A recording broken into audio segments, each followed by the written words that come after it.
Hello and welcome to Sam-Splaining Science. I'm Sam. I'm your host. I'll be Sam-splaining the science. And today we're talking about the winter solstice. But before we get into that, hello, how are you? I hope you've been doing well.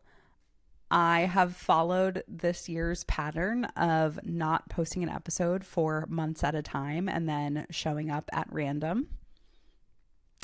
So happy to be here. Thank you for tuning in.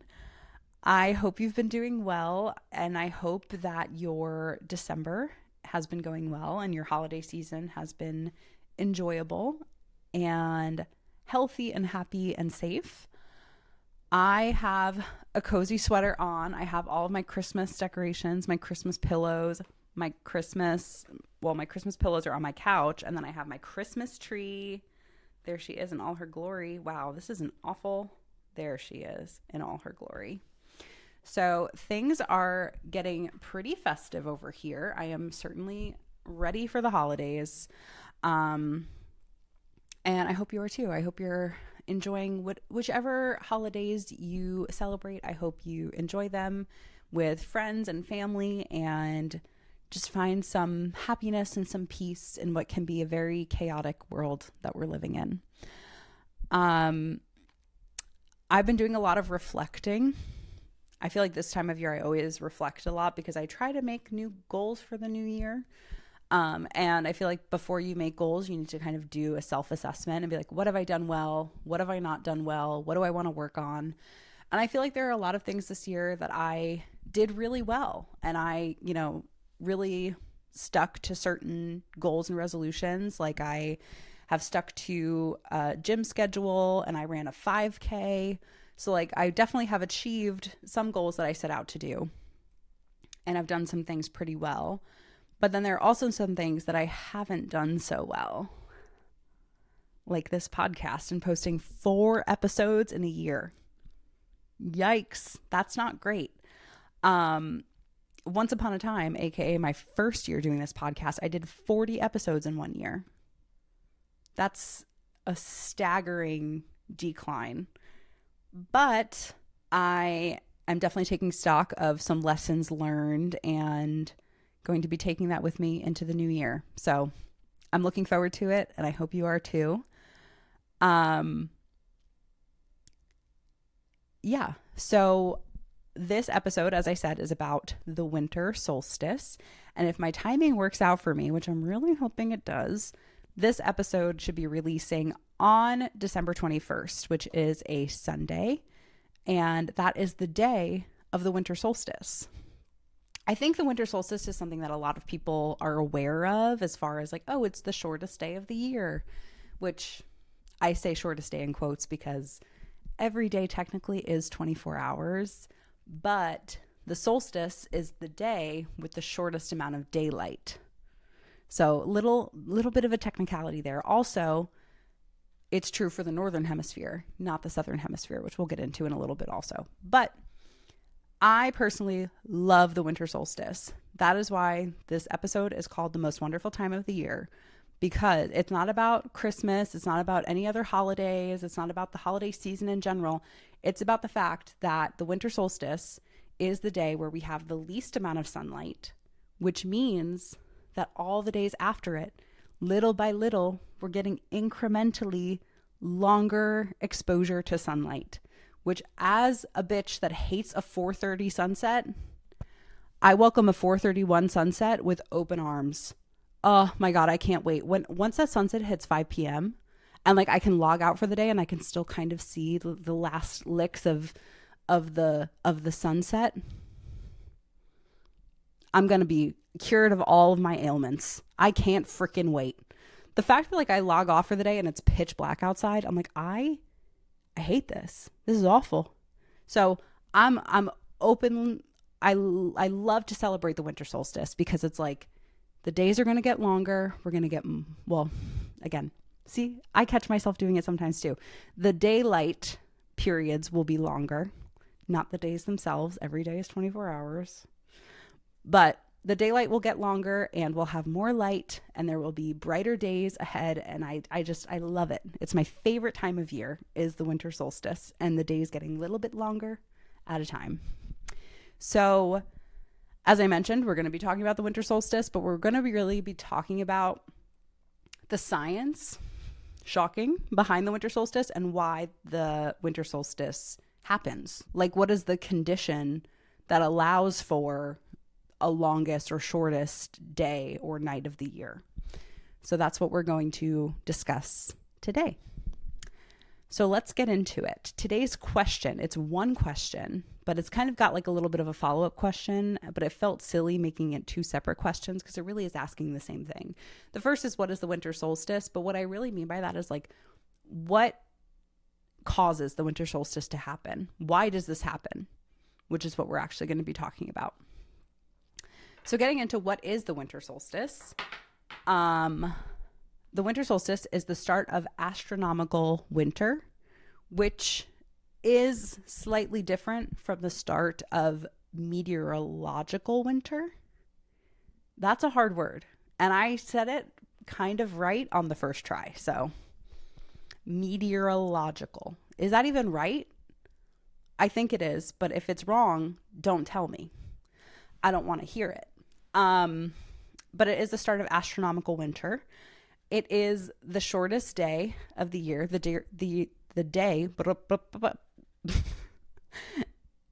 is the shortest day of the year, meaning that it is the 24-hour period with the least amount of sunlight in the northern hemisphere. Conversely, it is also the day with the longest period of darkness in the northern hemisphere, because we get 24 hours in a day and it's either light or dark. So if it's the shortest light, it's the most dark. Logic. We're all there. We've all got it. And the winter solstice typically occurs on December 21st or the 22nd, depending on the year. I guess she changes sometimes. She likes to keep us guessing. And who can blame her? She's an interesting one. But what I really wanted to talk about today was what causes the winter solstice. Like, why does this happen? Why does the winter solstice happen? Before I sam-splain the winter solstice, there are a few things that we should know and keep in mind that kind of set up the explanation of the winter solstice. So one thing to note is that we live on Earth, groundbreaking, which is a sphere. The Earth is round. If you don't think that the Earth is round, this might not be a safe space for you. And listen, I'm here to sam-splain, but like this whole episode will be a sam-splaination of how the Earth is round, you know? And if you don't agree with that, if you deny basic scientific fact, not even fiction, not even a theory, not even, it's like legitimate, real, true facts, I can't help you. And I'm sorry. And I think we should see other people. And again, it is not me. It is you. Okay. Anyway, we live on Earth, which is a sphere. And on Earth, we have a North Pole and a South Pole, where Santa lives and where the penguins live. And I should have fact checked that before I started, because I remember learning in like elementary school that penguins live in the South Pole, but not the North Pole. And I'm not 100% sure that that is real, or if that's just something that they tell 7-year-olds, you know, like sometimes they teach you things in school and you're like, oh, that's true. And then you realize that it's not. And they just taught you that for like no reason, you know? So I haven't fact checked that. So I'm sorry if that isn't accurate, but there's a North Pole and there's a South Pole, and they're connected by an imaginary straight line that can connect the North Pole to the South Pole through the center of our Earth. That is an axis, and that axis is not directly straight up and down. So the way that we think of north, south, east, west, it being like a perfect T, for Earth, she's different. She's a little crooked. She's got a little bit of a tilt, so that the north-south is not necessarily straight up and down like 90 degrees. She's actually tilted about 23.5 degrees, so that the north and south line actually looks more like a backwards like a backslash instead of, a capital I, if that makes sense. The earth is kind of like italicized. That's a good way to explain it. She's kind of like, huh, just a little, and that's what makes her special. And that's what gives us seasons. So let's talk about this. So we have this axis, and every day, every moment really, the earth is spinning around this axis. So you can think of the earth like a spinning top, like a dreidel for holiday season. I think it is still Hanukkah on the 21st.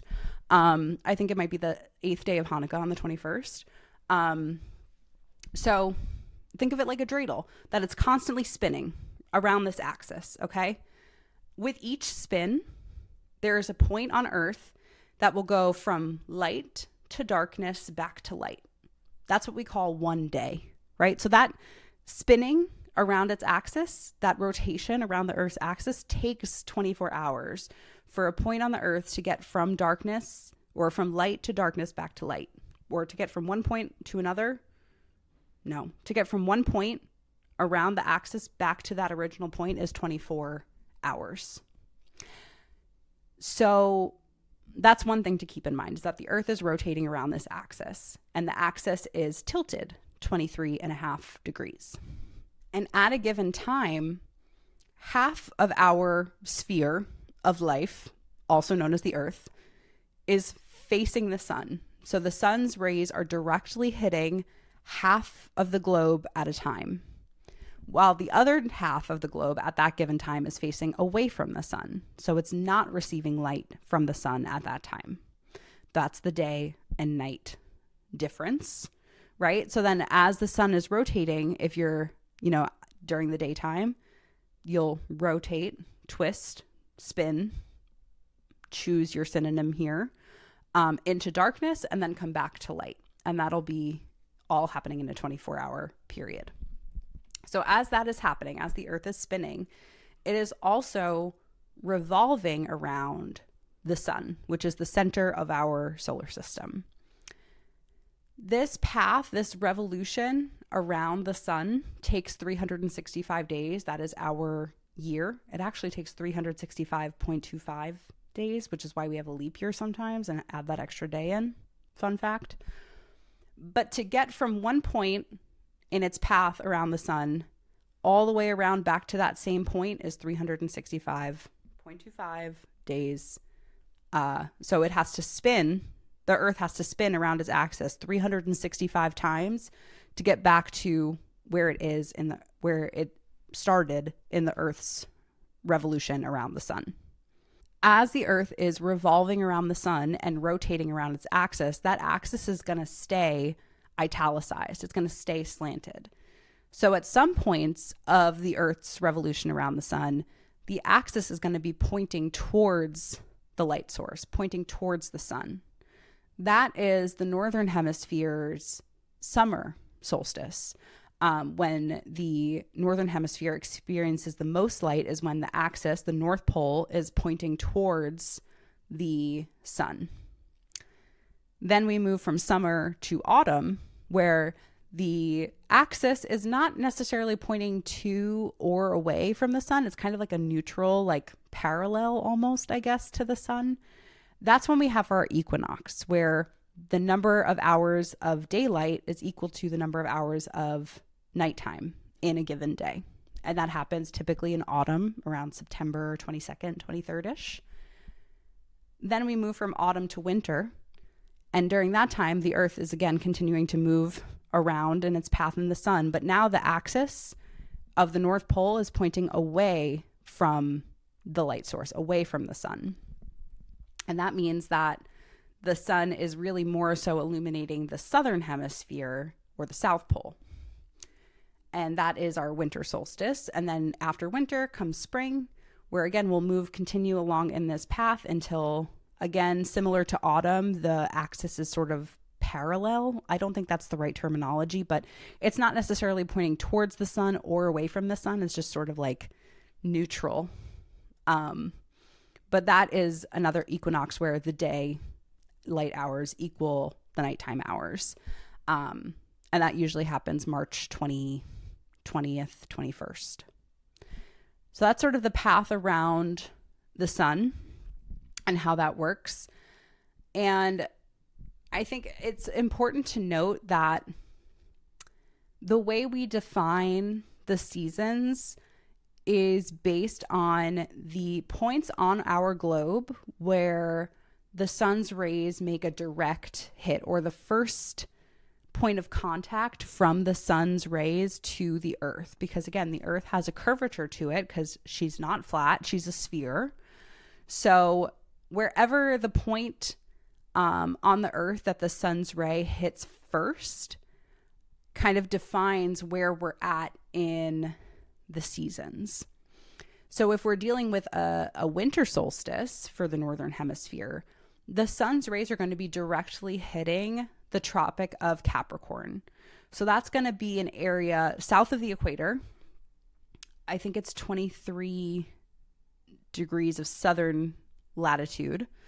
And it's the invisible line around the globe that hits countries like, I have it in my notes because there's no way I was going to remember. I'm not a geography girl. So I'm pretty sure this is South America, but like, is that Brazil?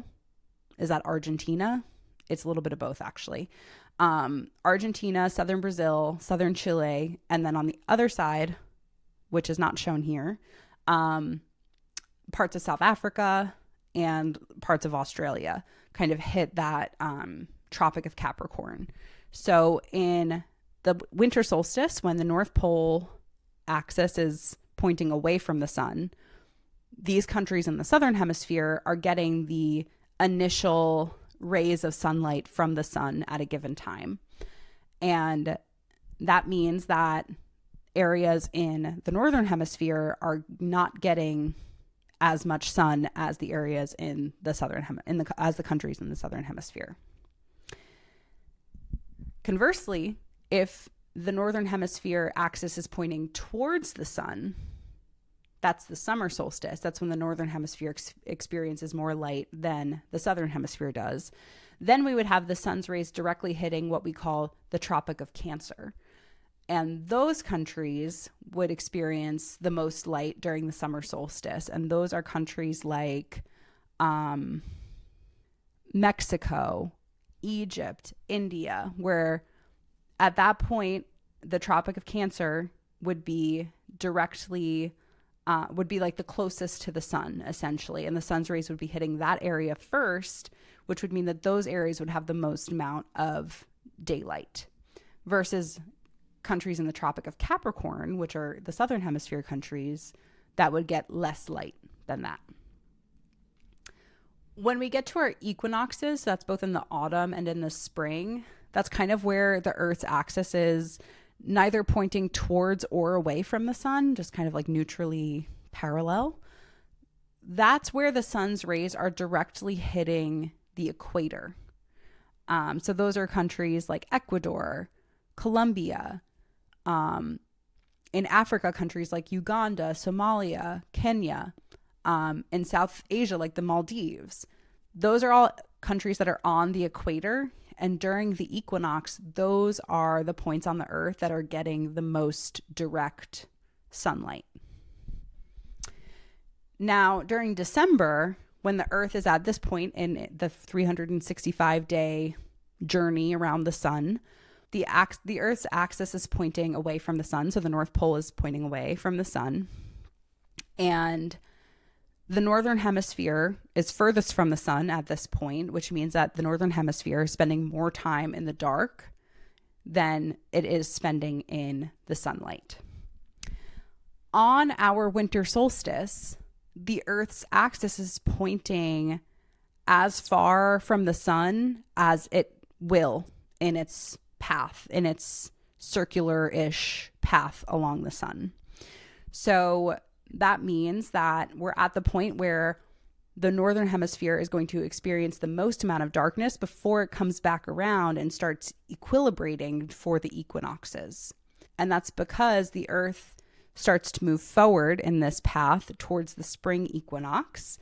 And it moves towards its positioning for spring. So we're going to get more and more sunlight in the northern hemisphere. And the sunlight in the southern hemisphere will start to decrease at this point as you move towards this equinox, where you get sort of like an even split of daylight and nighttime. So it's at this point in the Earth's revolution around the sun in December 21st, where we're at the most extreme end, and we have the most darkness in the northern hemisphere and the least light. But then as we're moving towards springtime, we're going to get more and more light every single day until we get to the point of the spring equinox, where we have equal amounts of day and light. And then we'll continue adding more and more light each day until we get to the summer solstice, which is the most daylight and the least darkness of the year in the northern hemisphere. And then from that point, that extreme of the circular-ish path around the sun, that's when we start losing daylight. We're losing daylight after June 20th, 21st-ish, where every day will be shorter as we go towards the autumn equinox, when day and night are the same amount of hours in a 24-hour period in the autumn equinox into September. And then we will continue losing daylight until we hit the winter solstice again. And then we just go around and round and round and round. And let me tell you, it's a journey. It certainly is, because every winter I'm like, how? This sucks. Why do we do this? How is this okay? But then we hit this point in December where day by day, 1 minute at a time, maybe not even 1 minute at a time, maybe 30 seconds at a time, each a sliver, a fraction of our day is going to get more and more light. And we'll get there. We'll get to the point where we're like, wow, I wake up and it's sunny, and I go to bed and it's still sunny. Not really. We never really get to that point unless you're on the poles, which actually I don't want to spoil, but I will talk about a little bit in our takeaways. But I hope that makes sense. I feel like that was a little bit word vomity, but the TLDR, and actually maybe now I will go to the takeaways, is that the tilt of the Earth's axis and the position in Earth's revolution or Earth's orbit around the sun causes the differential lengths of daylight and nighttime in a given 24-hour period. So during the winter solstice, we have our Earth's axis and our North Pole, rather, being tilted away from the sun. And that means that our northern hemisphere experiences the most darkness and the least amount of light.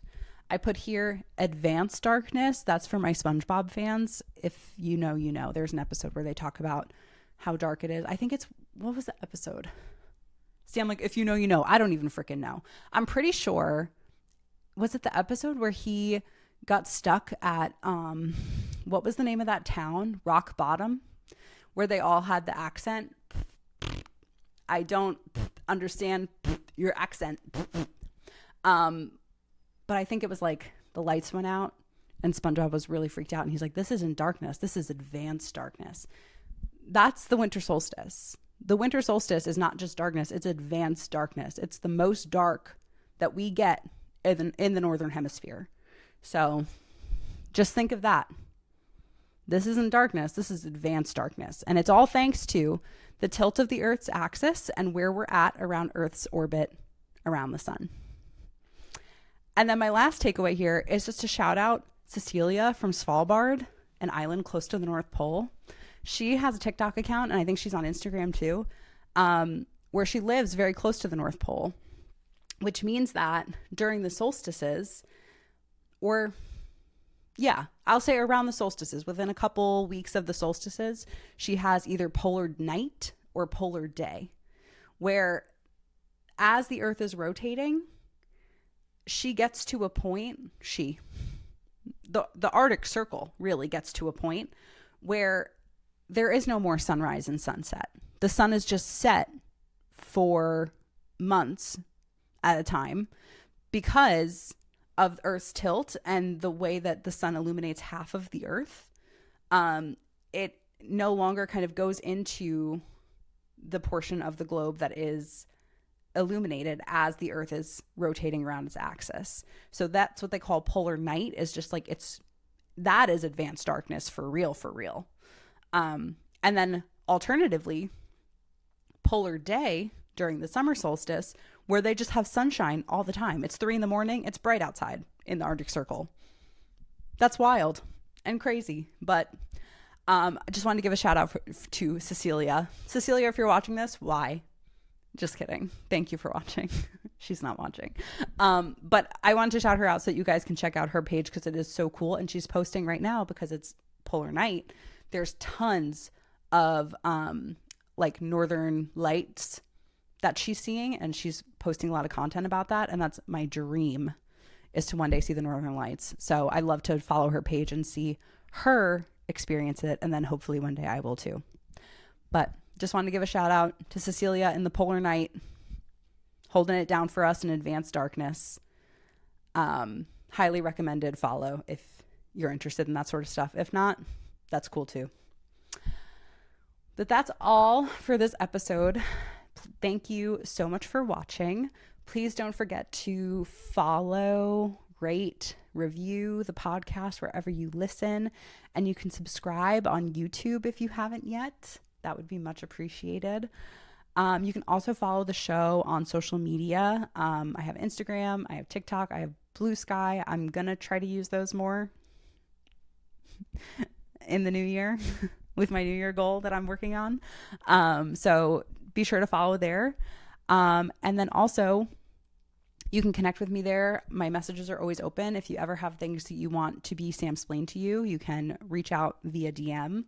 You can also submit your questions at samsplainingsci.bsky.social/ask. So if you have anything that you want sam-splained to you, you can ask away. Thank you so much for listening or watching this week's episode. I hope you learned a little bit. I hope you laughed a little bit. I hope you have a fantastic winter solstice with brighter days ahead. Thanks for listening, and I'll talk to you next time. Bye.